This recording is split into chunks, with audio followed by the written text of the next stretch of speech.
My name is Andrew and I work as an electrician in a big city.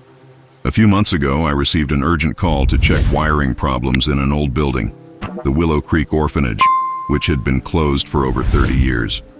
The building had been abandoned after a tragedy. They said that a fire in the basement took the lives of several children, and since then, no one has dared to reopen the place. However, a company had purchased the property and wanted to restore it to turn it into a community center. When I arrived, the sun was already setting, and the place seemed even darker. The orphanage was huge, with weather-blackened brick walls and broken windows. Upon entering, I immediately felt the heavy air and absolute silence, broken only by the sound of my own footsteps. I was alone in the building, with just a flashlight and my toolbox. My mission was to inspect the electrical system and identify where the short circuits were. Downstairs, everything seemed normal, except for the musty smell and the uncomfortable feeling of being watched. When I went up to the second floor, I found a long hallway with several doors. One of them was ajar, and when I shined the flashlight on it, I saw something that made me hesitate. A rocking chair in the middle of the room facing the window. The room was empty, but the chair was shaking slightly, as if someone had just left it. I decided to ignore it and continue my work, but something in that room stayed in my mind. I reached the basement where the main problem seemed to be. It was a large space, full of old furniture and scattered toys, covered in dust. There were dark marks on the walls, probably from the fire. While inspecting the electrical panel, I heard a sound behind me. It was a childish laugh, soft and low. "Is there anyone there?" I asked, trying to sound calm. No response. I went back to the dashboard, but then I heard the sound of something falling. When I turned around, I saw a rubber ball sitting in the middle of the floor, as if it had rolled there. I picked up the ball with shaking hands and put it back in the corner, but deep down I knew something wasn't right. As I climbed the stairs to get out of the basement, I heard a sound that made my heart race, light footsteps following me. I quickened my pace, but the footsteps continued, and a low voice began to whisper my name. When I got to the ground floor, I looked back, but there was no one. The basement door was open, and inside I saw a dim light flickering, as if someone was playing with the switches. I ran out of the building, but before I left, I clearly heard a phrase that echoed through the hallway. "Don't leave, stay with us." I went back the next day with a coworker, but the place looked different. The chairs were in place, the toys in the basement were gone, and the electrical panel seemed to work perfectly. However, as we inspected the ground floor, we found something that made me freeze. Small burnt handprints on the wall next to the basement door. When I asked the company if anyone else had worked in the building before me, they said I was the first to go in there in decades. Since then, I refuse to work alone in abandoned buildings, and sometimes, in the silence of the night, I still hear that voice calling my name.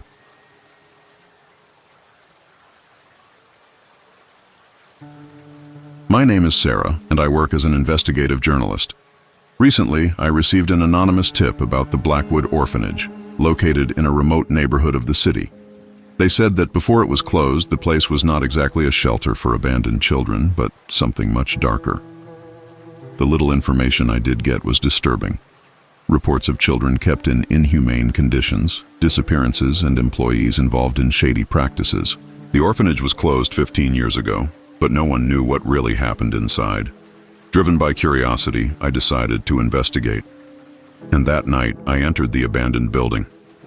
The place was a veritable maze of narrow corridors and empty rooms. The walls were covered in marks of rust and mold, and the smell of rot was almost unbearable.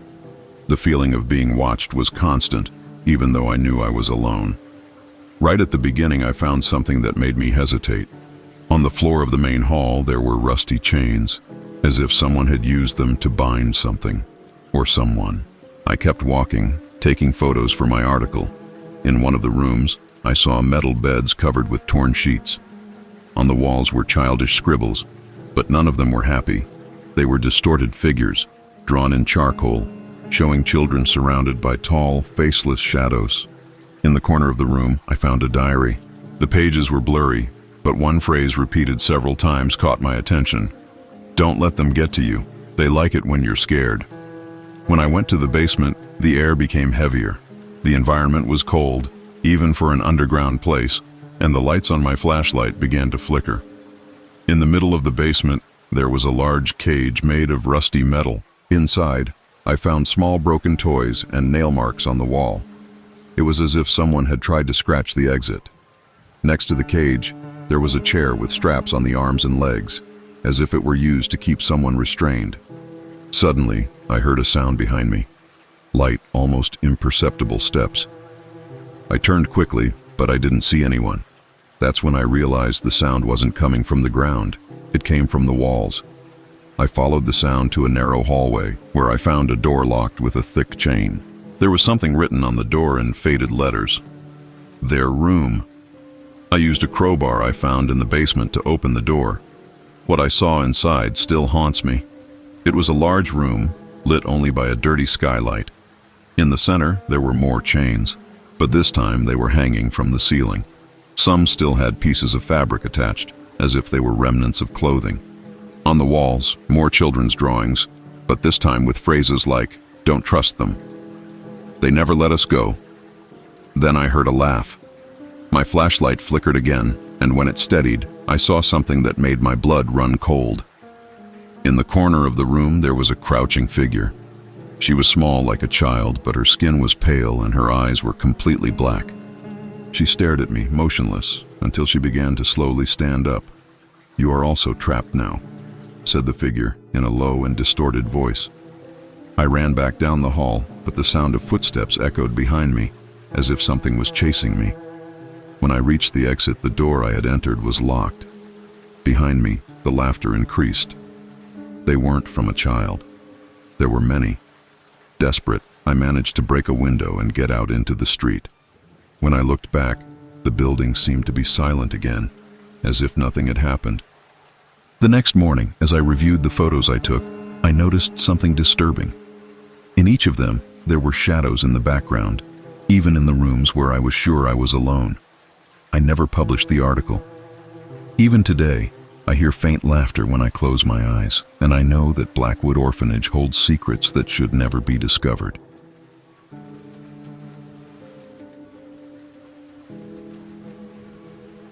My name is Rachel, and I grew up in a big city where the lights never go out and the sound of traffic never stops. Despite this, there was one place in the city that everyone avoided: the old St. Helena Orphanage. Located in the city's oldest neighborhood, the building had been abandoned for decades. They said that in the 1980s, the orphanage was closed after a series of tragedies. Children went missing, employees were found dead, and no one could ever explain what really happened there. Since then, the place has become the subject of urban legends. When I turned 17, my group of friends decided to do something stupid. Go into the orphanage at night. It was just for fun, or at least that's what we thought. It was a Friday night when we gathered in front of the orphanage's rusty gate. Me, Sam, Lily, and Ethan. The building's facade was deteriorated, with broken windows and walls covered in graffiti. A fallen sign near the entrance still displayed the name of the orphanage, although the letters were faded. Ethan, always the brave one of the group, led the way, pushing open the main door, which creaked loudly, echoing in the void. We entered with flashlights, illuminating the hallways full of rubble and old furniture. Right off the bat, the place had an eerie atmosphere. The air was heavy, and the smell of mold mixed with something metallic was almost unbearable. Lily commented, "You can feel something bad happened here." I laughed nervously, but she was right. We explored the first floor without any major problems. The living room still had torn sofas, and the kitchen was full of rusty appliances. We found documents scattered across the floor, but the words were blurred, as if someone had tried to erase them. When we went up to the second floor, the atmosphere changed. The stairs creaked and the silence seemed overwhelming. The hallway was narrower, with wooden doors that led to the old bedrooms. It was then that we heard the first sound, a childish laugh, low and distant. We paralyzed. "Must be someone trying to scare us," Sam said, trying to sound calm. But the problem was that the sound was coming from all directions. We opened the door to one of the bedrooms, and the sight gave me goosebumps. The metal beds were all lined up, but the mattresses were torn, and on some beds there were dolls and old toys. In the center of the room there was a circle drawn on the floor with red marks that looked like dried blood. Ethan moved closer to get a better look, but Lily grabbed his arm. "Don't touch that," she whispered. Before we could argue, we heard rapid footsteps in the hallway, as if several children were running at once. We ran out of the dorm, but the hallway was empty. "That's not funny! Who's there?" Ethan shouted, shining his flashlight on the walls. That's when we saw it. At the end of the corridor, a small, pale figure stood. He looked like a child, but his eyes were sunken, completely dark, and his head tilted to the side in a strange way. She raised a hand and pointed at us. Without thinking twice, we started running back to the stairs. But the footsteps were now coming from above, as if something was coming down to meet us. We reached the first floor, but the front door, which we had left open, was now locked. "It can't be," I shouted, pulling the handle. It was then that we heard a sound behind us. It was a voice, weak and childish, but clearly saying, "You will stay here, with us." The flashlights began to dim, and I felt a cold hand touch my shoulder. I turned around, but there was no one. Lily started crying, and Ethan tried to break down the door while Sam lit up the hallway behind us. In the middle of the beam of light, we saw several children, all pale, with dark, empty eyes. They didn't move, but watched us silently, as if waiting for something. Suddenly the door opened by itself. We ran outside without looking back, and only stopped when we reached the street. The next day we returned to the orphanage with the police, but the building was empty. There were no signs of children or the circle in the dormitory.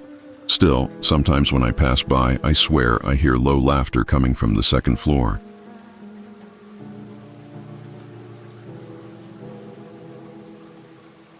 My name is Laura, and this story happened when I was 24 years old. I'm a social worker, and as part of my work, I usually visit institutions to check the conditions of children in shelters. During one of my visits, I was sent to an orphanage in the country called St. Margaret's Orphanage. It was an old dark brick building with narrow windows and an appearance that immediately made me uncomfortable. But what caught my attention the most was the silence. Even with more than 20 children living there, the place was almost silent. At the entrance, I was greeted by the director, a thin, stern woman named Mrs. Williams. "It won't take long, will it? Children don't like visitors," she said without smiling. I thought it was strange, but I ignored it. I just didn't know that that silence hid something much worse. During the tour of the building, I noticed that the children avoided looking me in the eye. They were pale, thin, and many had deep circles under their eyes, as if they hadn't slept well in months. When I tried to talk to a girl of about 8 years old, she just murmured, "He doesn't like new people." "Who doesn't like it?" I asked. Before she could respond, Mrs. Williams appeared. "Dinner time.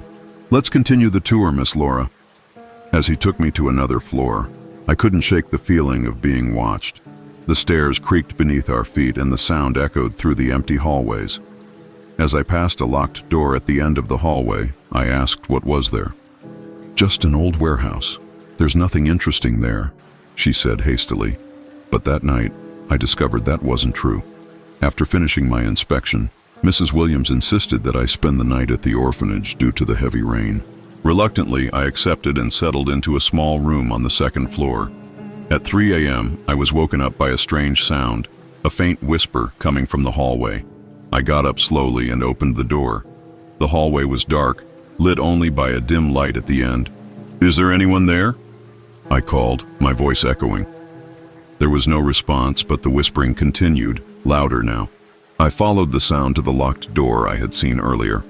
To my surprise, the door was ajar. Inside was a dark room filled with old furniture and broken toys. But what caught my attention the most was a small bed in the corner with tangled sheets and a porcelain doll sitting in the middle. The whispering stopped. As I turned to leave, the door closed with a bang. I ran to open it, but it was locked. The air became heavier, and I began to hear light footsteps around me, as if someone were walking through the room. I looked at the doll, and she was no longer in the bed. I turned around again, and there she was, on the floor, facing me. His expression looked different, as if he had moved places on his own. Suddenly I heard a low, almost childish laugh. but it sounded distorted, like a broken echo. "You shouldn't be here," said a voice behind me. I turned around, but there was no one. Finally, the door opened and I ran back to my room. I spent the rest of the night awake, holding my car keys and waiting for dawn. The next morning, while I was packing my things, one of the children passed by my room. It was the same girl as before, with deep-set eyes and a serious face. "You saw him, didn't you?" she asked.